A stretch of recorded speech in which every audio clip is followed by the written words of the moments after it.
hope you enjoy the story. Let's begin.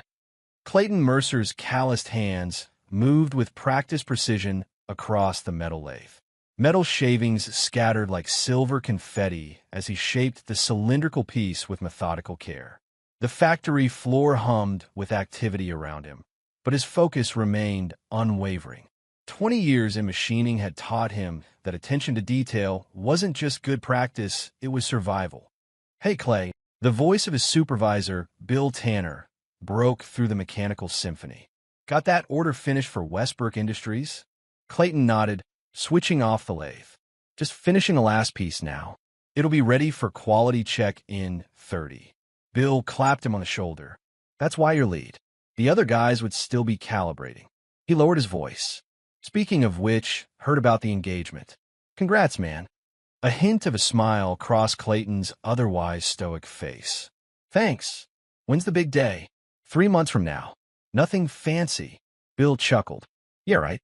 Wait till your future mother-in-law gets involved. My wife's mom turned our simple ceremony into a 3-ring circus." Clayton's jaw tightened imperceptibly. Darla Brock had already started her campaign for an event worthy of Eugene's social pages. He'd been fighting that battle for weeks. "We'll see," he said simply, turning back to his work. When his shift ended, Clayton drove his well-maintained but decidedly unfashionable pickup truck through the familiar streets of Eugene. The city had changed over the years, more tech startups, more hipster coffee shops, but the bones remained the same. Working-class neighborhoods like the one he'd grown up and sat within miles of the sprawling estates, where families like the Brocks resided. He pulled into the modest cemetery on the east side of town. The late afternoon sun cast long, gentle rays across the grounds as he made his way to a simple headstone set beneath an oak tree. Marianne Mercer, 1962 to 2023, strength grows in the moments when you think you can't go on. Clayton knelt, brushing away fallen leaves from the base of the stone. "Hey, Mom." He came every week, rain or shine. These quiet conversations helped center him when life got complicated. And lately, things have been very complicated. "Wedding plans are moving along," he continued, his voice softening. "Not exactly how I pictured it, but Delaney's excited." He paused. "I think she is anyway." The wind rustled through the oak branches above. "Her mother asked if we could move your photo from the memorial table at the reception. Said it might bring down the mood." His fingers traced the engraved letters of his mother's name. "I told her it wasn't negotiable. You raised me alone? Worked 2 jobs when you had to. You deserve to be there." Clayton sat in silence for a few moments, watching the shadows lengthen across the cemetery. "I wish you could have met her properly, not just that one time. You'd have seen through all this stuff." He sighed. "Warren says I'm making a mistake. Maybe I am. But when Delaney's not around her parents, she's different. Kinder." He stood, dusting off his jeans. "Anyway, I should go. Dinner at the Brocks tonight." His expression hardened slightly. "Give me strength, Mom." The Brock residence stood in stark contrast to the modest 3-bedroom ranch house Clayton had inherited from his mother. Their colonial-style mansion, complete with manicured gardens and a circular driveway, screamed of old money and social aspiration. Clayton parked his truck between Mercedes and a BMW, already feeling out of place. Delaney answered the door before he could knock, her face lighting up with a smile that still, despite everything, made his heart skip. She wore a sleeveless black dress that probably cost more than his monthly car payment, her blonde hair falling in perfect waves around her shoulders. "You're here." She pulled him inside, pressing a quick kiss to his lips.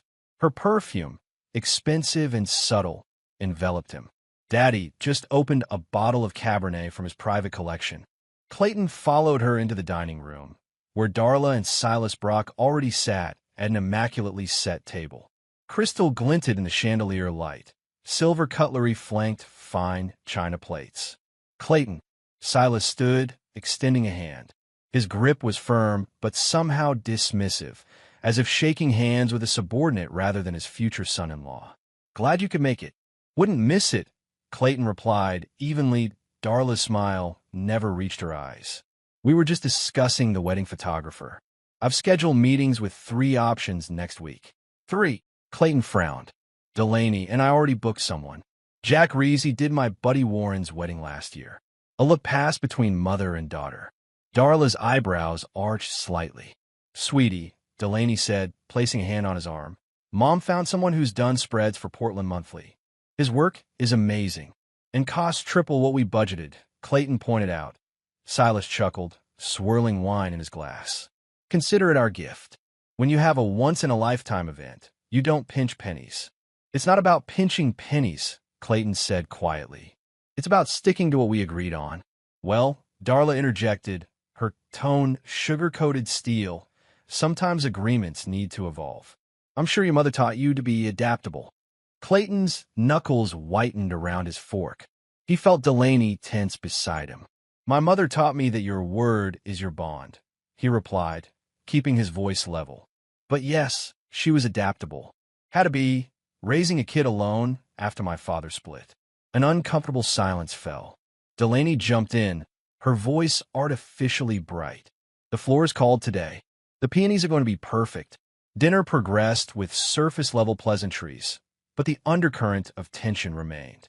Every comment from Darla seemed designed to subtly remind Clayton of his place below theirs. Silas dominated conversation with stories about business connections and country club politics. Dessert was served. Silas turned to Clayton. So, have you thought more about my offer? The shipping department could use someone with your mechanical aptitude. It wasn't the first time the offer had been extended. A token position at Brock Freight that would effectively put Clayton under Silas's thumb. I appreciate it, Clayton said, but I'm happy where I am. 20 years in the same field builds a reputation. That matters in my line of work. But surely there's no room for advancement in machining, Darla said, the words sounding like a disease in her mouth. Clayton met her gaze directly. I'm lead supervisor now. Next step is operations manager when Bill retires next year. The pay's competitive, and I still get to work with my hands. How quaint, Darla murmured. Delaney squeezed his knee under the table, a silent plea for peace. Later that night, back at his house, Clayton watched Delaney remove her makeup at his bathroom sink. This had become their routine 3 nights at his place, for at her downtown apartment. The disparity in their living situations seemed more pronounced tonight. Your mom really doesn't like me, he observed. Delaney sighed, patting her face dry with a towel. She's just protective and old-fashioned about certain things. Certain things like men who work with their hands for a living.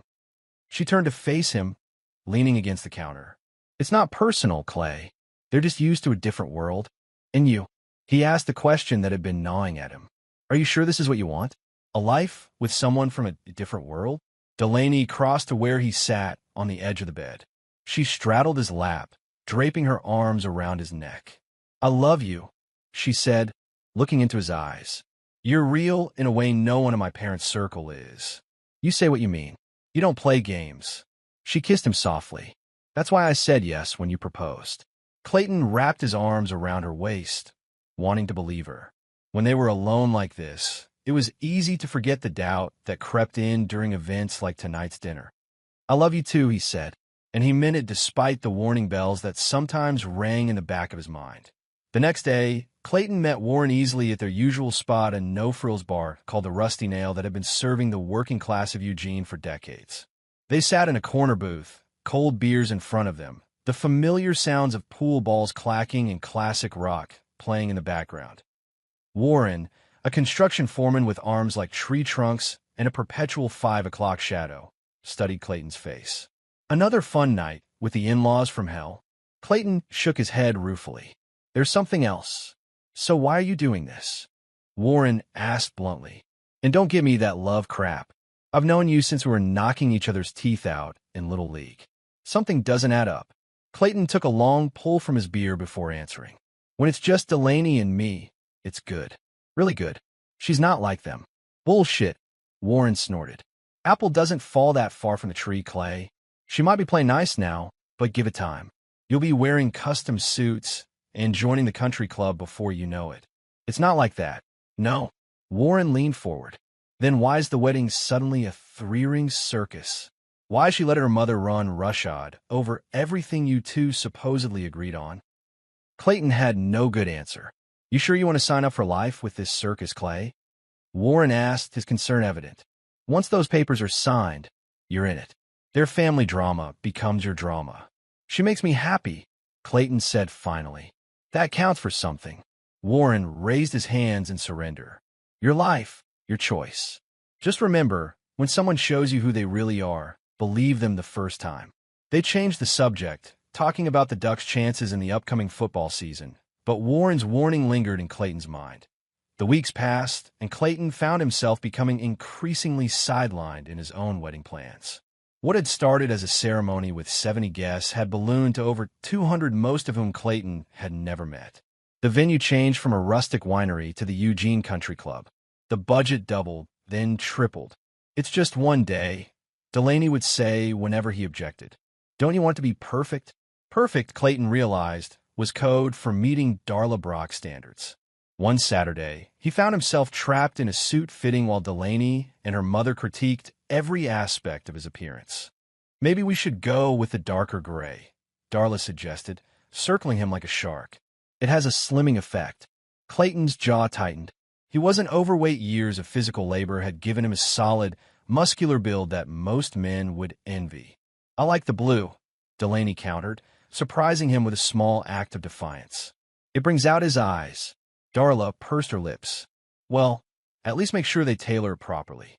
We don't want him looking like he rented it from a discount shop. The tailor, a slight man with measuring tape draped around his neck, pretended not to hear as he marked adjustments. Later, as they exited the boutique, Darla pulled out her phone. We should head to the caterer next.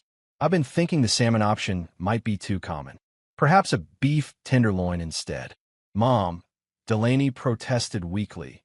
We already confirmed the menu. And now we're unconfirming it, Darla replied briskly. The Hendersons had salmon at their daughter's wedding last month. We need something more distinctive. Clayton watched this exchange with growing frustration. He caught Delaney's eye, silently asking if she was going to stand firm. She gave an almost imperceptible shrug, surrender. Actually, Clayton said, his voice firm but calm, I need to head to Warren's. We're helping his brother move today. Darla's expression soured. On a wedding planning day? Surely your friend can handle moving furniture without you. I gave my word, Clayton replied simply. I'll be there for the cake tasting tomorrow. He kissed Delaney goodbye, feeling Darla's disapproving gaze on him as he walked to his truck. That evening, while helping move Warren's brother into a new apartment, Clayton felt a weight lift from his shoulders. Here, among friends who asked nothing of him but his company and occasionally his strong back, he could breathe. Earth to Clayton, Josie Mercer, his cousin, snapped her fingers in front of his face.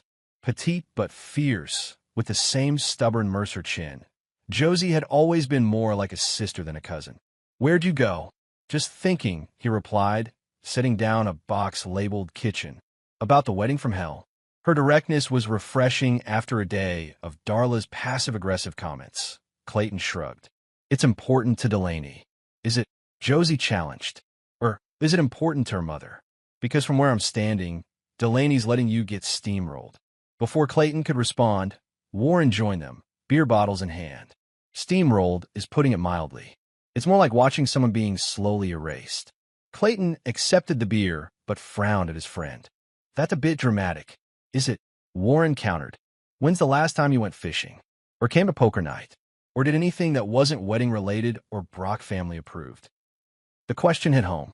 Clayton realized it had been months since he'd engaged in any of his usual activities. Somehow, between work and wedding planning, his life had narrowed to what the Brocks deemed acceptable. I'm just busy, he deflected. It happens. Josie and Warren exchanged knowing looks. Look, Josie said gently, we like Delaney. She seems sweet. But this whole situation feels off. You're not yourself lately. Clayton wanted to disagree, but deep down, he knew they were right. The subtle erosion of his independence had happened so gradually he'd barely noticed. It'll settle down after the wedding, he said, more to convince himself than them. Once all this planning madness is over. The following week, Clayton found himself at a dinner with some of Delaney's oldest friends, people she'd apparently known since childhood, but whom she'd never mentioned until the wedding planning began. The restaurant was upscale, with white tablecloths and servers who described each ingredient as if it were a rare artifact. "So, Clayton," asked a woman named Vanessa, who wore enough diamonds to fund a small country, "Delaney tells us you're in manufacturing?" The way she said it made it sound like he built bombs in his garage. "I'm a machinist," he replied, cutting into his overpriced steak. "Lead supervisor at Precision Tool and Die." "How fascinating," Vanessa's husband remarked with precisely zero fascination. "I suppose we all need practical skills in this world." Delaney jumped in. "Clayton's being modest. He's up for operations manager next year. The company produces components for aerospace and medical equipment. Very specialized work." Clayton shot her a grateful look. "Well, not everyone grows up knowing which fork to use," Darla commented with a thin smile. "Thank God Delaney's teaching you." A ripple of polite laughter circled the table. Clayton felt his ears burn as he realized he'd been using the wrong fork for his salad. Delaney squeezed his hand under the table, but her laugh joined the other softer but present. That hurt more than Darla's jab. The conversation drifted to topics Clayton couldn't contribute to: vacation homes in the Hamptons, boarding schools, mutual acquaintances he'd never meet. He felt like a spectator at what was supposedly his own engagement dinner. Driving home afterward, silence filled the car until Clayton finally spoke. "You didn't have to laugh." Delaney stared out the passenger window. "What?" "When your mother made that comment about the forks, you laughed." She sighed. "It was just a joke, Clay. Don't be so sensitive. A joke at my expense. In front of people I just met. She didn't mean anything by it." Clayton's hands tightened on the steering wheel. "Yes, she did. She absolutely did." Delaney turned to face him, her expression hardening. "What do you want me to do?" "She's my mother. I want you to stand up for me," he said quietly. "The way I stand up for you." "When have you ever had to stand up for me?" she challenged. "Last week, when Warren made that comment about your shoe collection. I shut it down immediately." Delaney rolled her eyes. "That's hardly the same thing." "How is it different?" "It just is." Her voice rose. "God, why are you making such a big deal about this?" "It was a stupid joke about forks." Clayton pulled into his driveway and turned off the engine. In the sudden silence, he could hear both their breathing, his measured, hers quick with annoyance. "It's not about the forks," he said finally. "It's about respect. Your family doesn't respect me or where I come from. And sometimes I wonder if you do either." Delaney's face softened. She reached for his hand. "That's not fair. I love you, Clayton. I chose you." The sincerity in her eyes made his resolve waver. When she looked at him like that, it was easy to believe that what they had was real, that it transcended the class differences and family objections. "I know," he conceded. "It's just been a lot lately. The wedding's stressful for everyone," she said, unbuckling her seatbelt to slide closer to him. "But it'll be worth it. I promise." As her lips met his, Clayton pushed his doubts aside. Just the connection between them was what mattered. The rest was just noise. But later that night, as Delaney slept beside him, Clayton stared at the ceiling, Warren's words echoing in his mind. "You sure you want to sign up for life with this circus, Clay?" He wasn't so sure anymore. Friday evening found Clayton working late, finishing a rush order for a client whose production line had gone down. By the time he clocked out, it was past 8, and his dinner plans with Delaney had to be canceled. She'd been understanding on the phone, suspiciously so, considering how she usually pouted when their plans changed. "It's fine, really," she'd assured him. "I'll just grab dinner with Madison. We've been meaning to catch up anyway." Clayton had been relieved, but also slightly curious. Madison was a friend from Delaney's college days who rarely made appearances in their social circle. He stopped by the Rusty Nail on his way home, hoping to grab a quick beer and unwind after the long day. The bar was busier than usual for a Friday, packed with the afterwork crowd. Clayton nodded to a few regulars as he made his way to the bar. "The usual?" "Tom," the bartender asked. "Make it a double," Clayton replied, rolling his stiff shoulders. "Been a day." As Tom set the whiskey in front of him, a familiar voice called his name. He turned to see Josie pushing through the crowd toward him, her expression unreadable. "Didn't expect to see you here," he said as she reached him. Josie glanced around before speaking, her voice low. "I need to talk to you. Privately." Something in her tone set off alarm bells. Clayton left his untouched drink on the bar and followed her to a quiet corner near the back exit. What's going on? Josie took a deep breath. I was at Latelier with Meg tonight. Latelier was one of Eugene's trendier wine bars, not Josie's usual scene. Meg wanted to try it, she explained, reading his expression. Anyway, we were there, and I saw Delaney. Clayton frowned. With Madison? Yeah, they were supposed to have dinner. Josie's expression tightened. Not with Madison, Clay. With Seth McAllister. The name landed like a punch to the gut. Seth McAllister owned Apex Fitness, an upscale gym that catered to Eugene's elite. He was known around town for his good looks, his money, and his habit of pursuing attached women. Maybe it was business, Clayton said, though he knew how ridiculous that sounded even as the words left his mouth. Josie shook her head. It wasn't business. They were in a back booth. He had his hand on her thigh. They were. She hesitated. Tell me. They were intimate, Clay. The way they leaned in to talk. The touching. I watched for 15 minutes before coming here. They kissed twice. Clayton felt as if the floor had dropped out from under him. A cold, numbing sensation spread through his chest. You're sure it was her? I'm sure. Josie confirmed gently. I'm so sorry, Clay. Clayton nodded mechanically, processing.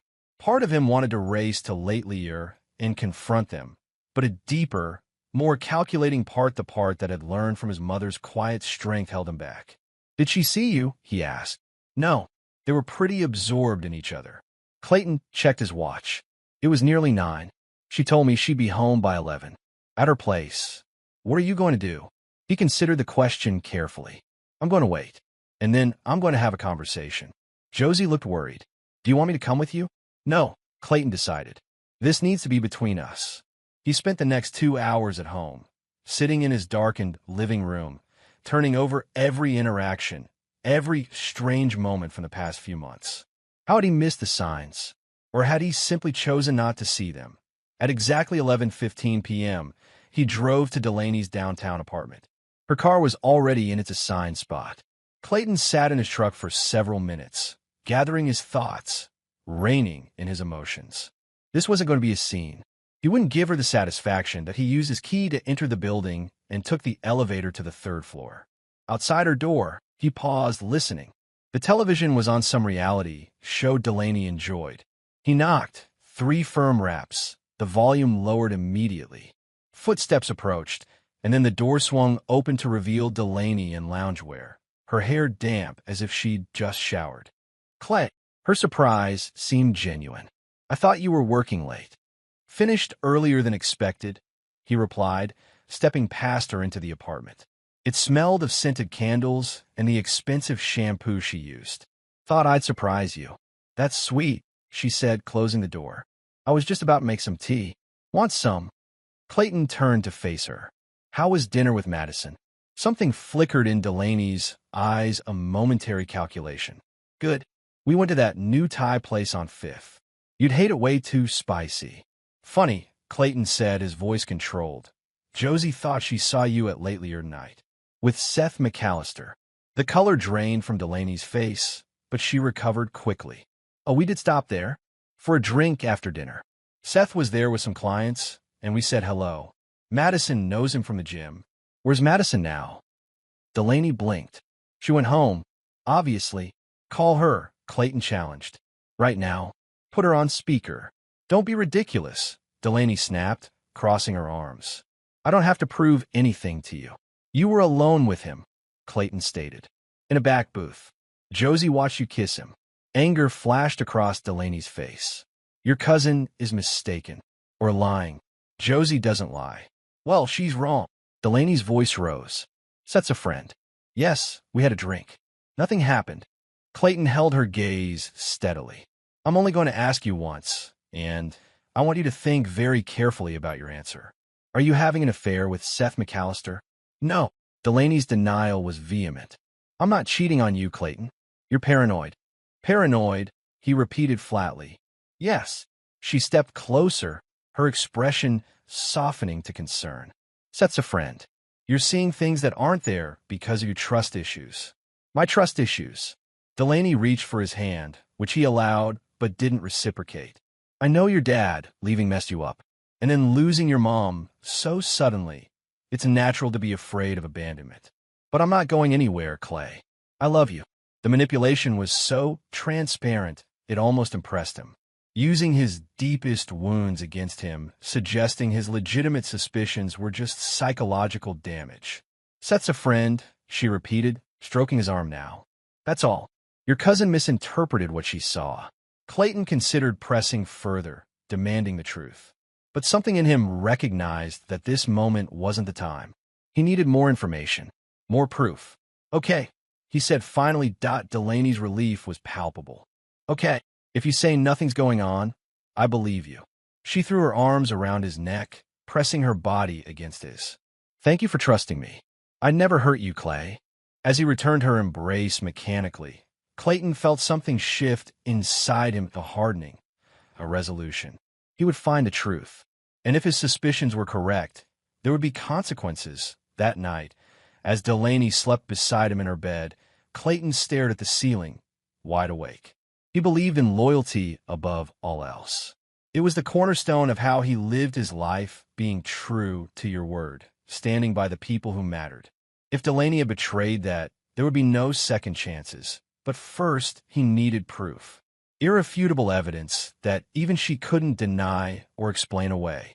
And he knew exactly how to get it. The weeks leading up to the wedding passed in a blur of preparations and pretense. Clayton maintained the facade of a trusting fiancé while quietly observing patterns. Delaney's girls' nights became more frequent. Her texts were guarded, always sent from across the room where he couldn't see the screen. She'd changed her phone password.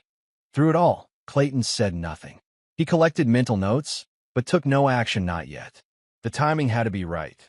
The rehearsal dinner was scheduled at Ambrosia, one of Eugene's most exclusive restaurants. White tablecloths, crystal glasses, waitstaff that materialized and vanished with practiced invisibility. The private room overlooked the Willamette River, the city lights twinkling on the water as dusk settled. Clayton arrived precisely on time, dressed in the tailored suit Delaney had insisted on. He greeted guests with handshakes and polite smiles, playing the role expected of him. Inside, he felt removed from the proceedings, as if watching himself from a distance. "There's my boy," Silas Brock boomed, clapping Clayton on the shoulder hard enough to suggest dominance rather than affection. He was already 3 drinks in, judging by the flush in his cheeks. "Big day tomorrow. Having second thoughts yet?" Clayton's smile remained fixed. "Not at all, sir. That's the spirit," Silas chuckled. "A Brock woman's worth the trouble, even if they drive you to drink sometimes. Right, Darla?" Darla Brock approached, elegant in a midnight blue dress that probably cost more than Clayton's monthly mortgage. "Charming as always, Silas." She air-kissed Clayton's cheek. "Clayton, darling, the floor is called. Apparently, there's been a mix-up with the centerpieces. Nothing to worry about, I've handled it." By which she meant she'd overridden whatever Clayton and Delaney had chosen in favor of her own preferences. "As usual." "Thank you, Darla," he replied evenly. She studied him with her calculating eyes. "You seem tense. Wedding jitters." "Just focused on tomorrow," he deflected. "Well, try to enjoy tonight," she advised, patting his arm condescendingly. "It's the last hurrah before you're officially family." The way she said family made it sound like both a privilege he didn't deserve and a burden he should be grateful to bear. Delaney arrived fashionably late, drawing all eyes as she entered in a cream-colored dress that hinted at tomorrow's bridal white. She moved through the room like someone accustomed to admiration, accepting compliments with practiced grace. When she reached Clayton, her smile seemed genuine. "Sorry I'm late. Here, emergency." She kissed him lightly. "You look handsome. You're beautiful," he said, meaning it despite everything. Physical attraction had never been their problem. Dinner progressed with the expected rhythm of such events. Excellent food that Clayton barely tasted. Wine that flowed too freely. Conversation that skimmed the surface of genuine connection. He watched Delaney across the table, laughing at her father's jokes, adjusting her posture to mirror her mother's perfect poise. Was any of it real? Had it ever been? The moment he'd been dreading and expecting came after the main course. when Silas stood to propose a toast. The room quieted as he raised his glass. "I want to thank everyone for joining us tonight to celebrate Delaney and Clayton," he began, voice carrying effortlessly across the room. "When my little girl first told us about the machinist she was dating, I'll admit I had some reservations." A ripple of knowing laughter circled the room. Clayton kept his expression neutral. "But Clayton has proven himself to be a hard-working, decent man," Silas continued magnanimously, as if bestowing a great honor. "And while he may not come from the background we might have expected for our daughter, he clearly adores her. And that counts for something in my book." More chuckles.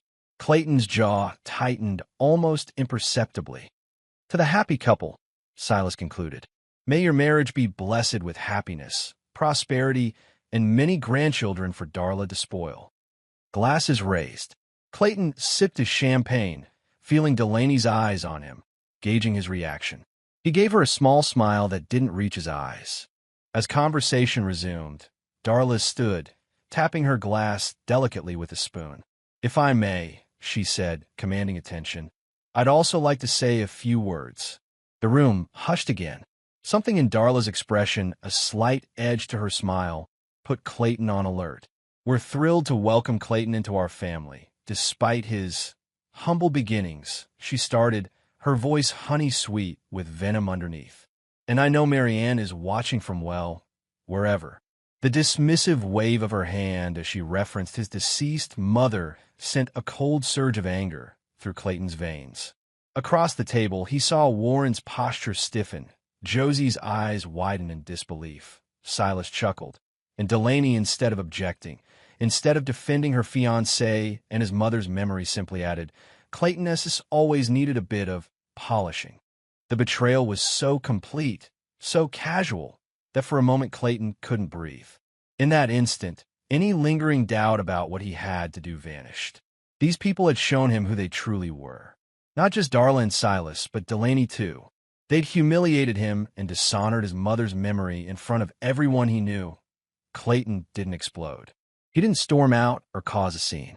Instead, he cataloged every face around the table who laughed, who looked uncomfortable, who avoided his eyes. He mentally recorded every detail of this moment, storing it away for what would come next. When it was his turn to speak, he stood slowly, adjusting his tie. The room fell silent. "I'd like to thank everyone for coming tonight," he said, his voice calm and measured, "especially those who traveled from out of town." He raised his glass. "To good friends and family, those here with us, and those watching from above." He held Darla's gaze as he emphasized the last words, a subtle but unmistakable rebuke. To her credit, she had the grace to look momentarily discomfort. The toast concluded, Clayton excused himself quietly. "Stomach trouble," he explained to Delaney. "I think I need some air. Do you want me to come with you?" she asked, her concern seemingly genuine. "No," he assured her. "Stay. Enjoy your family. I'll be fine." As he left the restaurant, stepping into the cool evening air, Clayton pulled out his phone and sent identical text messages to Warren and Josie. "My place. 1 hour. Need to talk." He drove home in silence. No radio, no distractions. Just the steady rhythm of his thoughts aligning into a plan. Warren and Josie arrived together, their expressions grim as Clayton let them into his house. "That was brutal," Warren said without preamble, following Clayton into the living room. "I nearly decked Silas when he laughed at that crack about your mom." Josie nodded, her eyes flashing with anger. "We should have said something. The way they treated you. Clay was horrible." Clayton gestured for them to sit. "Nah," he said quietly. "Not yet." Warren and Josie exchanged glances. "What do you mean, not yet?" Josie asked. Clayton paced the room slowly, hands in his pockets. "I've been doing a lot of thinking. About Delaney, about her family, about what kind of future I'd be signing up for. And," Warren prompted, "and I'm not going through with the wedding." Josie exhaled sharply. "Thank God.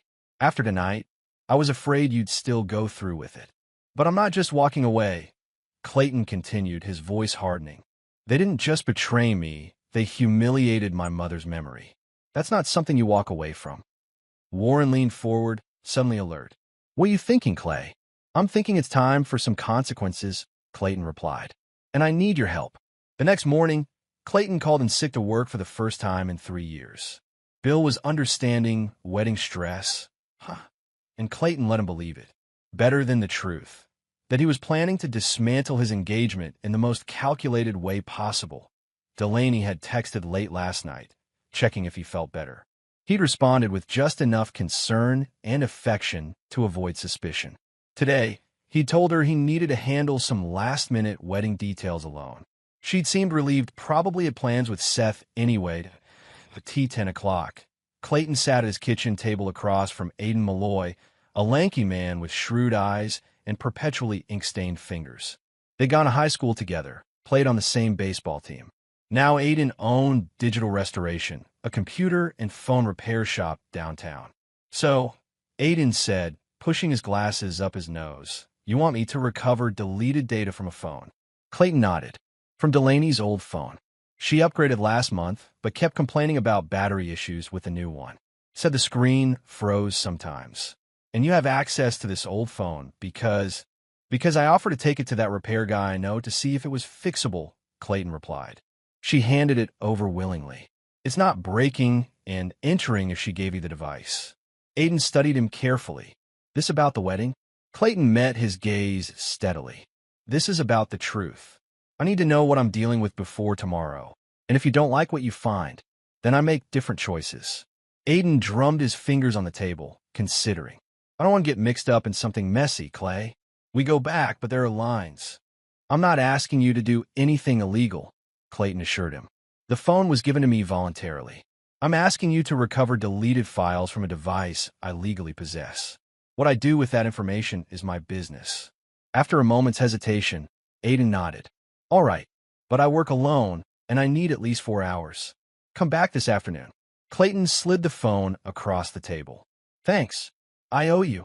Yeah, you do. Aiden agreed, pocketing the device. And Clay, whatever you're planning, be careful. After Aiden left, Clayton made another call, this one to a contact at Westbrook Industries, one of the firms that contracted with both his employer and, apparently, with Brock Freight. Jerry Westbrook had always liked Clayton. They shared a straightforward approach to business that transcended their different social circles. Clayton, good to hear from you. Big day tomorrow, huh? About that, Jerry, Clayton replied, keeping his tone casual. I'm doing some last-minute checks. Delaney mentioned some issues with deliveries from Brock Freight. Anything I should know before joining the family business? Jerry's hesitation was telling. Look, Clay, I don't want to step into family matters. Consider it due diligence. Off the record, a sigh came through the phone. They've been late on the last 4 shipments. Quality control's slipping too. Between us, we're considering other options. Any idea why? Rumor is they're having cash flow problems. Nothing concrete, but the industry talks. Appreciate the heads up, Jerry. Enjoy the fishing trip next month. Will do. And Clay, congratulations. Delaney seems like a wonderful woman. Clayton's smile was bitter as he ended the call. Seems being the operative word. By 4 o'clock, he was back at Digital Restoration, slipping through the rear entrance as Aiden had instructed.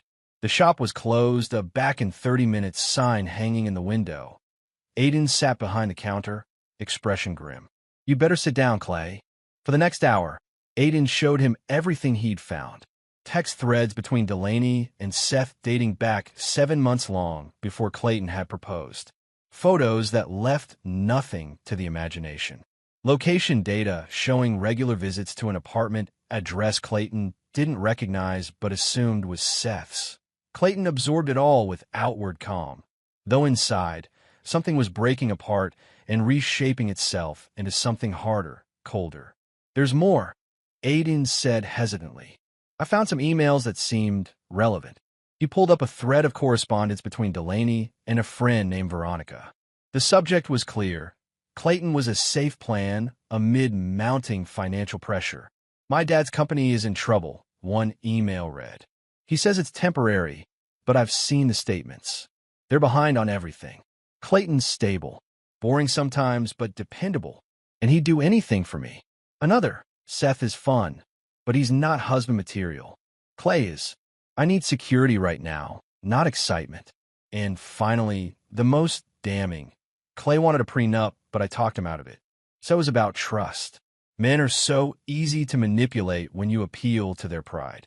Clayton read each message twice, his expression unchanging. Only the whitening of his knuckles as he gripped the edge of the counter betrayed his emotion. "You okay, man?" Aiden asked quietly. "Fine," Clayton replied, his voice controlled. "Can you put all of this on a thumb drive?" Aiden hesitated. "What are you going to do with it? What needs to be done?" Clayton met his gaze steadily. "Nothing illegal. Nothing violent. Just justice." After a moment, Aiden nodded. "Give me 10 minutes." When Clayton left the shop, thumb drive secure in his pocket, the sun was beginning to set. He drove to the cemetery, needing the quiet presence of the one person who had never betrayed him to his mother's grave. Clayton stood with his hands in his pockets, watching as golden light filtered through the oak branches above. "They tried to use you against me, Mom," he said quietly. "Try to make me feel ashamed of where I come from, who I am." He took a deep breath. "But you taught me better than that. You taught me that integrity matters, that actions have consequences." A gentle breeze stirred the leaves overhead. "I'm going to make them pay," he continued, his voice hardening. "Not with violence, not with anything illegal, but with the truth. Their own truth thrown back at them." As dusk deepened into darkness, Clayton made his final stop of the day, a local print shop owned by a former high school classmate. By the time he returned home, he had everything he needed for what would come next. Warren and Josie were waiting on his porch, concern evident in their postures. "You've been AWOL all day," Josie said as he approached. "Delaney's been texting, asking if we've seen you." "What did you tell her?" "That you were running last-minute errands," Warren replied. "But she's getting suspicious. Said you weren't answering calls." Clayton unlocked his front door, letting them in. "I've been busy." In his living room, he laid out everything he'd discovered, printouts of text messages, emails, financial records he'd obtained through his industry contacts showing Brock Freight's mounting debt. Warren whistled low. "Holy shit, Clay." Josie's eyes widened as she read through the messages. "That manipulative bitch," she breathed. 7 months? While you were planning a wedding." Clayton nodded grimly. "And it gets better. The Brocks are in financial trouble. Deep trouble. Silas overextended. Took on debt he can't service. They're behind on payments to suppliers, employees, everyone. And Delaney knew," Warren concluded, connecting the dots. "She knew," Clayton confirmed. "She was looking for a safety net. Someone stable. Someone who'd do anything for her." "So what's the plan?" Josie asked. "Because if it involves slashing tires, I'm in." Clayton almost smiled. "Nothing so crude. I'm going to give them exactly what they want, a spectacle. Just not the one they're expecting."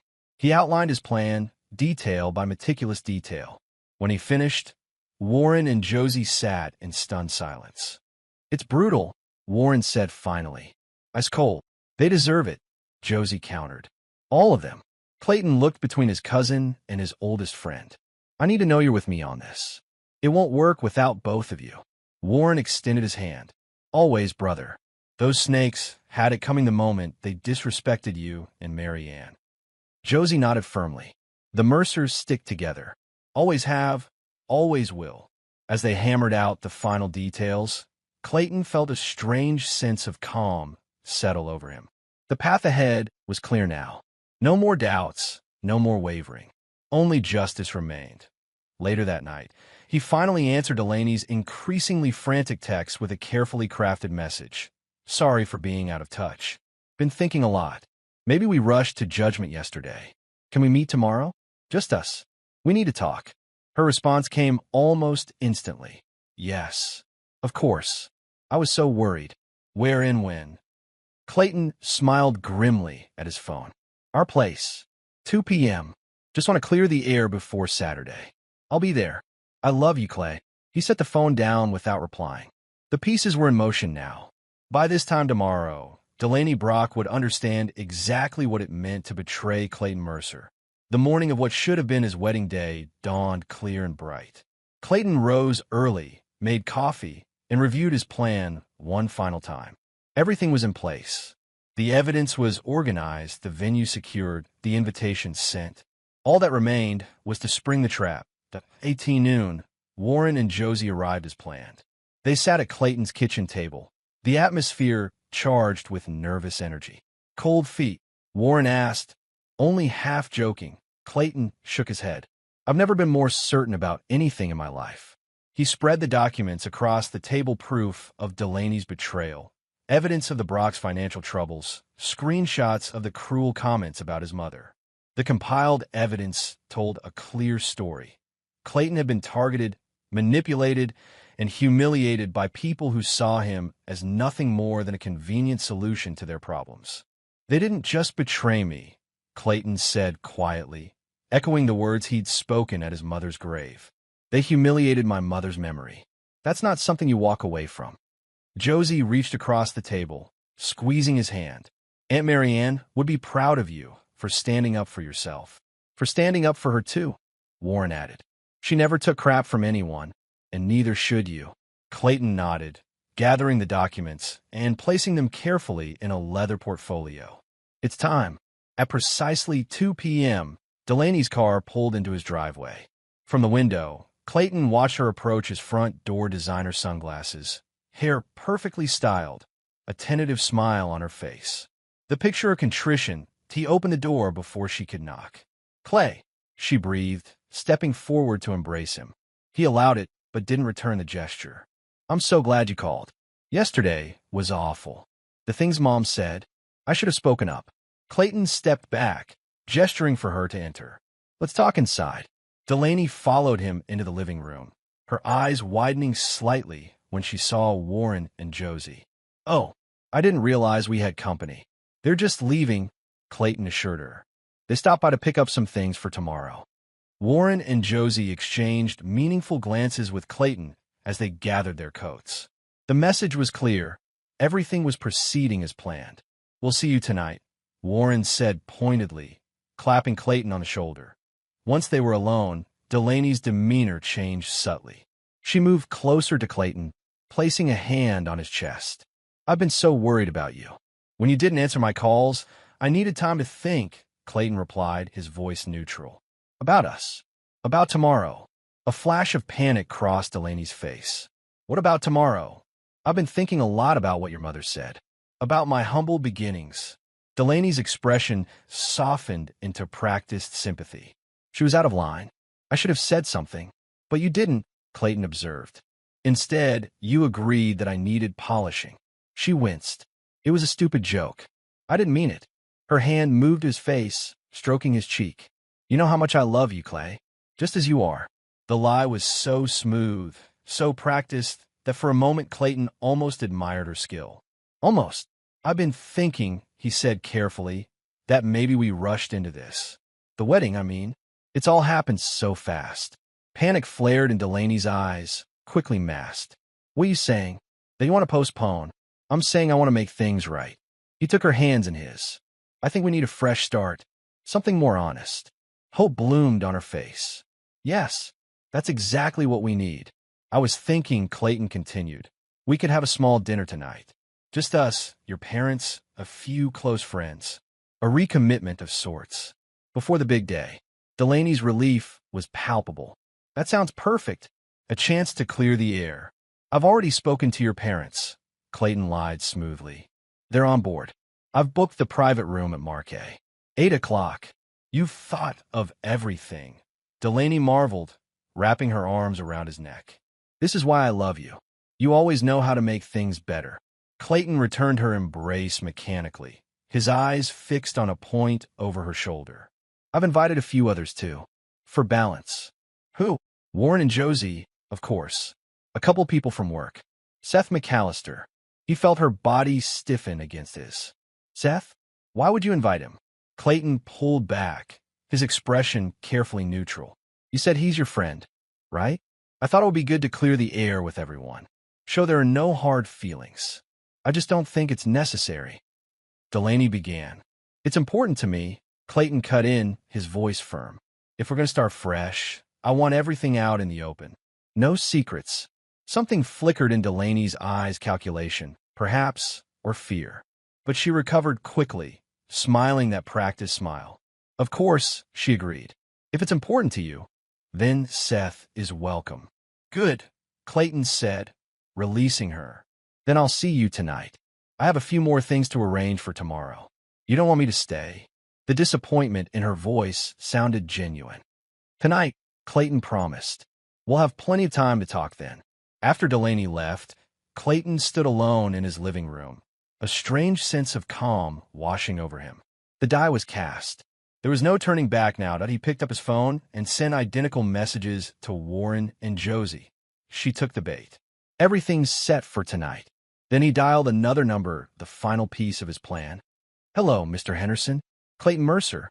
About that recording equipment we discussed. Marquet Provisions was known for its intimate private dining room and exceptional farm-to-table cuisine. Clayton had chosen it carefully upscale enough to appeal to the Brock sensibilities, but not so formal that his own friends would feel out of place. The restaurant itself functioned as a crossroads in Eugene society, where old money and new enterprise sometimes intermingled but rarely truly connected. He arrived an hour early to oversee the final preparations. The table was set for 12, crystal glasses catching the light from the overhead chandelier. At each place setting, a small envelope held a customized menu and, for certain guests, something more. The audio-visual setup is ready, confirmed Henderson, a thin, unassuming man whose company provided sound equipment for corporate events. Wireless mic is connected to the speakers. Projectors sync to your laptop. Just hit this button when you're ready. He demonstrated with a small remote. Clayton nodded his thanks, slipping the man his final payment plus a generous tip. Remember, discretion is key. As far as anyone knows, you're just the AV guy for a rehearsal dinner presentation. Understood, Henderson agreed, packing up his toolkit. I'll be in the corner if you need any adjustments. Warren arrived next, followed closely by Josie. They both wore expressions of grim determination tempered with nervous energy. Everything's set, Warren asked, surveying the room. Clayton nodded. Just as planned. Josie straightened one of the place cards. The audio from the rehearsal dinner is ready to go. Queued up and crystal clear. Thanks to your recording, Clayton confirmed. And the financial documents are loaded on the slide deck. Warren checked his watch. T-minus 30 minutes. You ready for this, Clay? Clayton took a deep breath, adjusting his tie. He'd chosen a simple charcoal suit tonight, no designer labels. Nothing purchased under Delaney's guidance. Just a good, solid suit that fit him well. A suit that represented who he truly was. I've been ready since the moment they mocked my mother's memory, he replied quietly. This isn't about revenge. It's about justice. But even as he said it, Clayton knew the line between those concepts was blurring. What he planned tonight would destroy relationships, possibly careers. It would certainly end his engagement and likely ruin Delaney's carefully cultivated social standing. Was that justice? Or vengeance? He pushed the thought aside. Too late for doubts now. Guests began arriving precisely at 8. Bill Tanner and his wife came first, followed by 2 of Clayton's colleagues from the machine shop. They all looked slightly uncomfortable in the upscale setting, but grateful to be included. Appreciate the invitation, Bill said, shaking Clayton's hand firmly. Wasn't sure we'd make the cut for the actual wedding. Pretty fancy affair, from what I hear. Your family, Bill, Clayton replied sincerely. None of this would be happening without you. Bill didn't know how literal that statement was. The Brocks arrived next Silas in an expensive suit that couldn't quite hide his expanding waistline, Darla in a designer dress that probably cost more than Clayton's monthly mortgage payment. They moved with the easy confidence of people accustomed to being the most important individuals in any room. Clayton, Silas boomed, clapping him on the shoulder. Quite the production for a rehearsal dinner do-over. What prompted this? Just wanted everything to be perfect, Clayton replied evenly. Clear the air before tomorrow. Darla surveyed the room with a critical eye. Marquet is an interesting choice. I suppose it has a certain rustic charm. The condescension in her tone was so habitual she probably didn't even recognize it anymore. Clayton simply smiled, guiding them to their seats, carefully positioned directly across from where he would be sitting. Seth McAllister arrived next, his confident swagger momentarily faltering when he spotted Silas and Darla. He'd evidently assumed this would be a smaller gathering. Clayton, he greeted with forced casualness. Wouldn't have pegged you for the marquee type. Full of surprises, Clayton replied, extending a hand that Seth had no choice but to shake. Thanks for coming. Delaney tells me you two are good friends. Seth's handshake was firm, but his eyes shifted nervously. Yeah, sure. We know each other from around.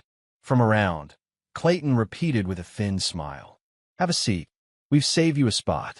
He directed Seth to a chair that would place him directly in Silas's line of sight. Last to arrive was Delaney, her entrance time for maximum impact, as always. She wore a cream-colored dress that subtly evoked bridal elegance without being too obvious. Her smile faltered slightly when she saw Seth already seated, but she recovered quickly, moving to kiss Clayton's cheek. This is wonderful, she murmured. Thank you for arranging it. Clayton held her chair as she sat beside him, noting the careful distance she maintained from Seth while still exchanging a brief, loaded glance with him. Even now, the deception continued. As appetizers were served, conversation flowed with artificial ease. Silas dominated with stories about his business triumphs, carefully avoiding any mention of current difficulties. Darla critiqued the wine selection while simultaneously drinking more than her share. Clayton observed it all with detached interest, like a scientist watching specimens in a lab. When the main course arrived, Clayton stood, tapping his glass lightly for attention. The room quieted, all eyes turning to him expectantly. I'd like to thank everyone for coming tonight, he began, his voice steady and measured, especially those who traveled from out of town. He raised his glass. I wanted tonight to be a celebration of honesty, because honesty is what real relationships are built on. Delaney beamed up at him, clearly interpreting this as a reconciliation speech. Seth shifted uncomfortably in his seat. Silas and Darla exchanged pleased glances, obviously believing their future son-in-law had come to his senses after yesterday's rudeness. When I proposed to Delaney, Clayton continued, I thought I was the luckiest man alive. She was beautiful, charming, and seemed to value the same things I did: loyalty, integrity, honesty. Warren caught Clayton's eye across the table, giving an almost imperceptible nod. The trap was about to spring. But I've learned something important recently, Clayton said, his voice hardening slightly. People aren't always what they seem. Sometimes, the truth lies beneath the surface. Confusion flickered across Delaney's face. Clay, what are you talking about? Clayton ignored her, reaching below the table to retrieve his leather portfolio. I believe in transparency, in putting all cards on the table. He began distributing printed pages around the table. So I thought we should start our new life together by clearing the air. Completely. Silence fell as people began examining the papers in front of them. Delaney's face drained of color as she recognized her own text messages to Seth, explicit exchanges, arrangements for meetings, intimate photos. Seth froze, eyes darting between Delaney and her father. What the hell is this? Silas demanded, his face flushing dark red as he scanned the pages. Evidence, Clayton replied calmly, of a 7-month affair between your daughter and Mr. McAllister, while we were engaged, while we were planning our wedding. The room erupted in shocked murmurs. Darla's hand flew to her throat in a theatrical gesture of dismay. Clayton, Delaney gasped, her voice trembling. I can explain. Please do, he invited, his tone icy. Explain the text messages, the hotel receipts, the photos. I'm particularly interested in your explanation for the messages about me being your safe plan during your family's financial difficulties. Silas's head snapped up. What financial difficulties? Clayton pressed the remote in his pocket. The projector hummed to life, displaying financial records on the wall behind him, spreadsheets showing mounting debt, missed payments, dwindling reserves. Brock Freight is 3 months behind on payments to suppliers, Clayton stated flatly. Your line of credit is maxed out. Your fuel surcharges haven't been passed on to drivers. According to my sources, you're weeks away from defaulting on loan payments. The color drained from Silas's face. Where did you get these documents? This is private company information. I'm in manufacturing, Clayton reminded him. I work with your clients. Word gets around when shipments are consistently late and quality control is slipping. He turned to Delaney. But you already knew all this, didn't you? That's why you needed a safe plan. Delaney's composure cracked entirely. Tears streaked her makeup as she reached for Clayton's arm. Please, Clay, it wasn't like that. I love you. Seth was a mistake. Seth stood abruptly. A mistake? You told me he was just a placeholder until your dad's business recovered. That we'd be together once you got your inheritance. Sit down, hissed Delaney, but the damage was done. Clayton pressed the remote again. The speakers crackled to life, and Darla's voice filled the room. We're thrilled to welcome Clayton, despite his humble beginnings. And I know Marianne is watching from wherever. Then Delaney's voice. Clayton's always needed a bit of polishing. The recording continued, capturing the laughter, the mockery, the casual cruelty of the rehearsal dinner toasts. Clayton surveyed the room, noting the shocked expressions, the discomfort, the dawning realization of what was happening. This wasn't a recommitment dinner. It was an execution. Marianne Mercer taught me to never be anyone's fool, he said, his voice steady and clear. She raised me to value loyalty, honesty, and integrity. She worked herself to the bone to give me a good life, and she died with dignity. Her name, my name, deserves respect. He turned to face Delaney directly. I'm keeping her name clean and walking away with my dignity. You've got each other. With deliberate calm, Clayton gathered his laptop and portfolio. He nodded to Warren and Josie, who stood in silent solidarity. The wedding is off, he announced to the stunned room. I've already notified the venue and vendors. The deposits were in my name, so that's my loss. Consider it the price of seeing the truth before making an even bigger mistake. He moved toward the door, pausing to address Silas and Darla one final time. You were right about one thing. I don't belong in your world. And thank God for that. As Clayton walked out, Delaney's desperate calls of his name echoed behind him. He didn't look back. Outside Marquet, the cool evening air filled Clayton's lungs as he took his first deep breath in what felt like hours. Warren and Josie flanked him as they walked to their cars, a protective formation forged through years of friendship and family loyalty. From inside the restaurant, Ray's voices could be heard, Silas's bellowing anger, Delaney's tearful protestations, Seth's defensive retorts. The carefully constructed social facade of the Brock family was crumbling in real time. You okay? Josie asked quietly, studying Clayton's profile. He considered the question seriously. Was he okay? The woman he'd planned to marry had betrayed him in the most fundamental way possible. Her family had mocked his upbringing and dishonored his mother's memory. He just publicly exposed their deception and financial troubles in front of colleagues and peers. I will be, he answered finally. It needed to be done. Warren clapped him on the shoulder. Damn right it did. You stood up not just for yourself, but for Marianne too. As they reached their vehicles, the restaurant door burst open behind them. Delaney rushed out, mascara streaking down her flushed cheeks, hair disheveled from running fingers through it in distress. Clayton, she called, her voice breaking. Please wait. Warren and Josie tensed, moving slightly in front of Clayton in a protective gesture. He placed a hand on each of their shoulders, gently moving them aside. It's okay, he told them quietly. I can handle this. He turned to face Delaney, his expression neutral. There's nothing left to say. How could you do this? She demanded, anger suddenly overtaking her distress. Humiliate me in front of everyone? Expose my father's business troubles? Do you have any idea what you've done? Clayton regarded her steadily. I showed people who you really are, who your family really is. I gave you exactly what you've been giving me for months, lies wrapped in pretty packaging. I made a mistake. Delaney cried, reaching for his arm. People make mistakes, Clay. If you really loved me, you'd forgive me. This wasn't a mistake, Clayton corrected her. A mistake is forgetting an anniversary or saying something hurtful in anger. This was a calculated deception. 7 months, Delaney. You were sleeping with him before I even proposed. Her composure cracked further. It wasn't serious with Seth. It was just physical. What we had was real. Was it, or was I just your safety net? You're stable, option while your father's business collapsed. Delaney flinched as her own words came back to her. Behind her, Seth emerged from the restaurant, his expression a mixture of anger and embarrassment. "You two deserve each other," Clayton told them, a note of finality in his voice, built on lies from the beginning. Seth approached, his demeanor aggressive despite the fact that Clayton had several inches and 30 pounds of muscle on him. "You had no right to drag me into your relationship drama, Mercer."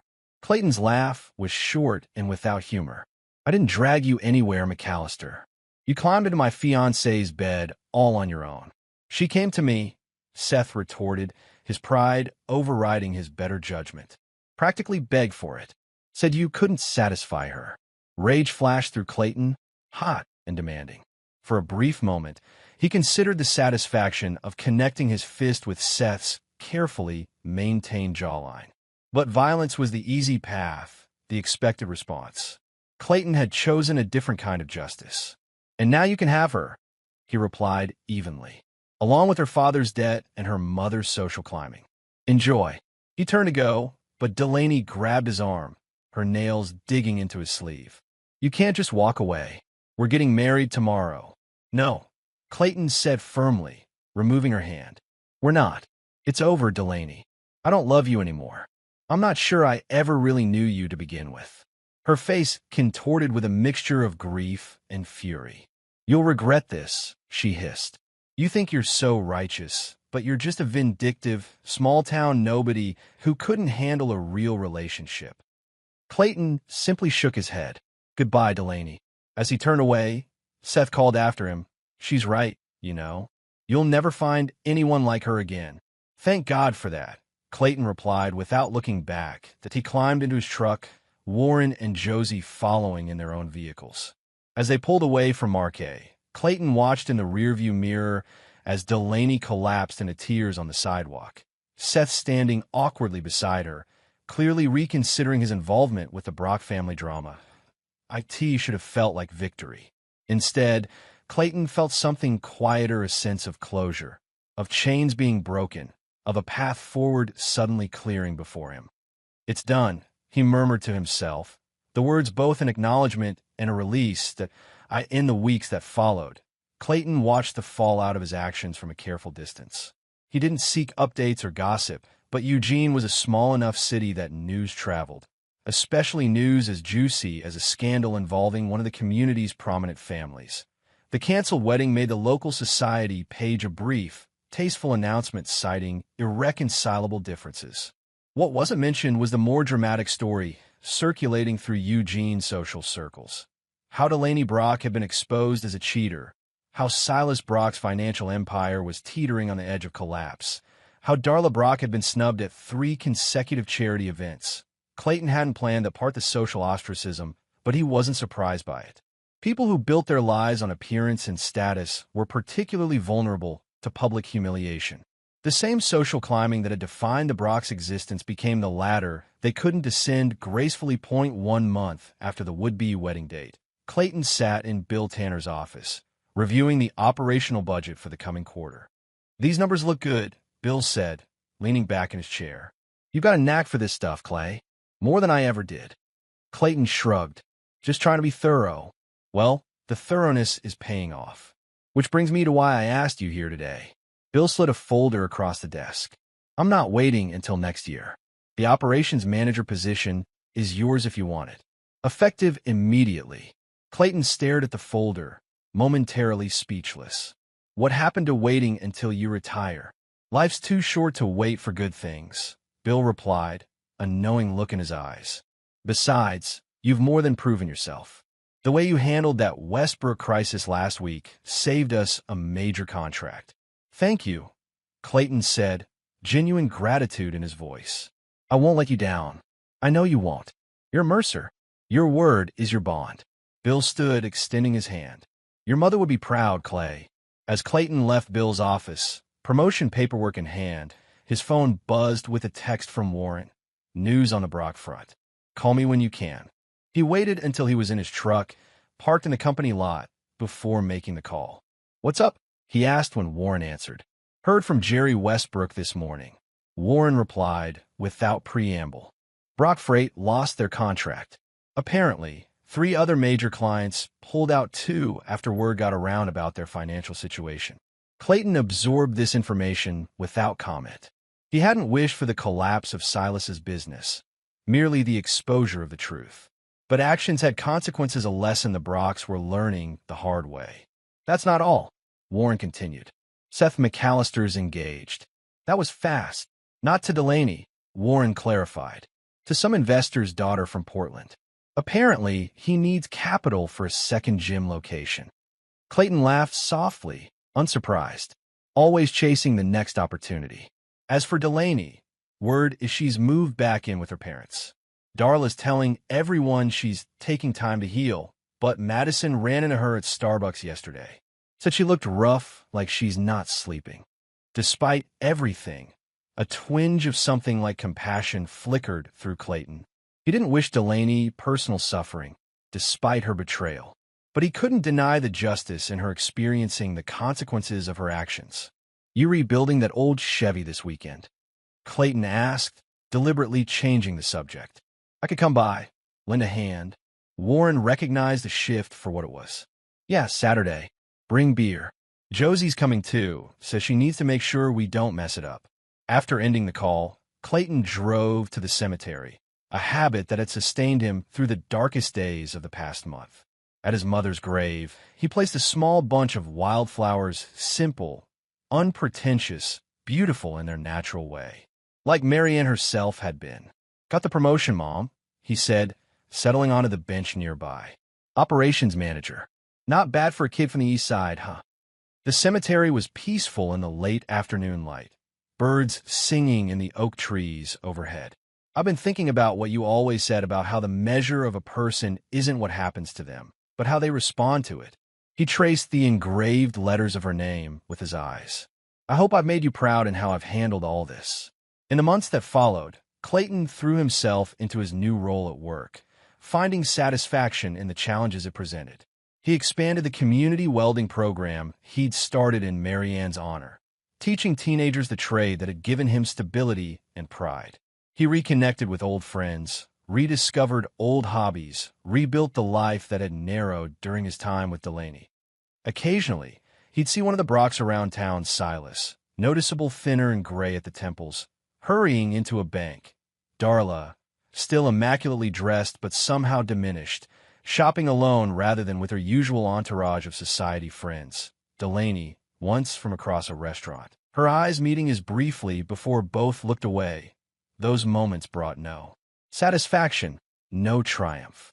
Only a quiet acknowledgement that life moved on, that actions had consequences, that the truth eventually found its way to the surface. 1 year after the day that would have been his wedding, Clayton hosted a barbecue in his backyard. The gathering was small. Warren and his new girlfriend, Josie, and her husband, Bill, and his wife, a few close friends from work. Simple food, cold beer, honest conversation, and as the summer evening deepened into twilight, Warren raised his bottle in a toast. To Marianne and to Clay, who doesn't take crap from anyone. Clayton smirked, raising his own bottle. Damn right. Later, as the guests departed and Clayton cleaned up alone in his kitchen, he found himself reflecting on the journey of the past year. He had lost what he thought was love, but gained something more valuable: self-respect, clarity, purpose. He had survived betrayal not by becoming bitter, but by becoming better. Marianne would indeed be proud. As he turned off the lights and headed to bed, Clayton felt at peace with his choices, with his life, with himself. The Brock chapter was closed. Whatever came next, he would face it on his own terms, with his integrity intact and his head held high, and second chances needed.